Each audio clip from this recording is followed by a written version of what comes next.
My friends, how's it going? Action Figure Junkie back with you with another custom action figure made from Marauder Task Force parts and accessories, and a little Hasbro thrown in for good measure, although you might not think or know exactly where. We'll get to that. So, can anybody tell me who this is? Because I think it's kind of obvious if you think outside the box. This is a custom, modern, updated version of everyone's favorite G.I. Joe supermodel, CoverGirl. So, check this out. I've been wanting to make a CoverGirl Marauder Task Force body for a long time, but haven't had a right color scheme. Now, recently they put out a really great tan with black accent figure, and I'm like, well, now we can do CoverGirl, because CoverGirl has always been portrayed in, tan, brown, those muted earth tones. I'm not gonna do the movie version of CoverGirl in the gray camo. Lame. You know I like to do the iconic old school versions that are more closely resembling the original figures. So that's what this one is. It's modeled after the original CoverGirl. All right, let's get into this. I'm gonna go in as much detail, but this is a fairly simple figure because she's always been portrayed as a fairly simple figure. She's a vehicle driver. I don't have the vehicle she came with, and I never will, but I really love replicating the iconic classic female G.I. Joes. I've got Lady J, I've got a couple of Scarlets, I've got Jinx even, Baroness, so now I needed a CoverGirl. All right, check it out. So, her head, let's start from top to bottom, her head. That is not a G.I. Joe head. That is not a Marauder Task Force head. That is a very, very carefully custom painted head of the Marvel Universe 4-inch action figure line of Aurora, the mutant from Alpha Flight. Painted over her ear to keep it from looking pointy. But I always thought that it was such a great head sculpt that the head, with that really amazing hairstyle, looks like she'd be a really beautiful, attractive woman.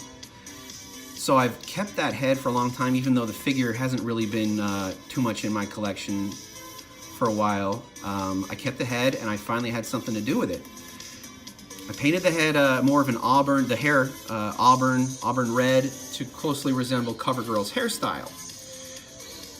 Now that was a bit of an experiment for me, because there's probably 3 different colors in that hair. Because if you really look at a lot of beautiful women, especially, like model types, they always have highlights in their hair, and their hair is never just one plain basic color. In the sun, it has all kinds of highlights.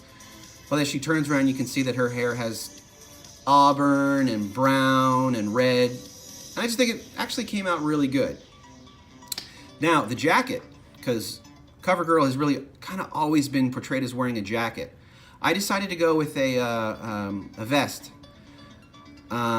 Because most action figures who wear jackets have sleeves that are unremovable. The sleeves are the jacket. You can take off the jacket and it's just a vest, but the sleeves are always the same as the jacket, so when you take off the jacket, they look ridiculous because they have these sleeves that don't match their body.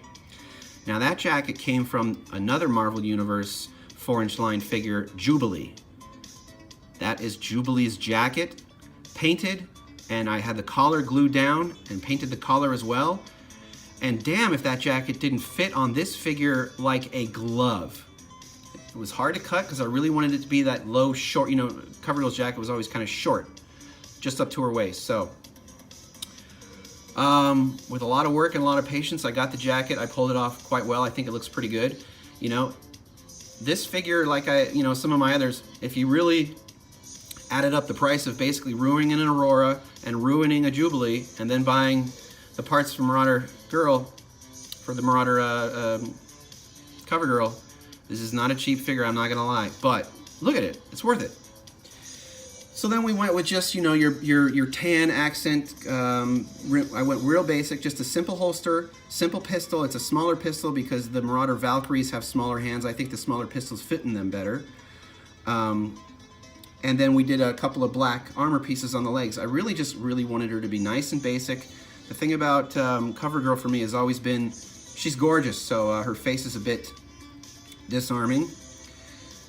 Now this chick doesn't really, this female, this lovely strong woman doesn't really look too ready for battle, but that's been the funny thing about CoverGirl. She's gorgeous as she goes into battle, but she kicks Cobra ass.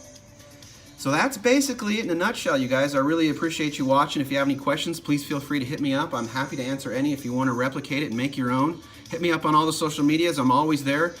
Action Figure Junkie. Look it up. You'll find me on Instagram, Facebook, Twitter, Reddit. Geez, I'm even on Snapchat. But don't ask. No dick pics. That's not how I roll. It's only action figure pics.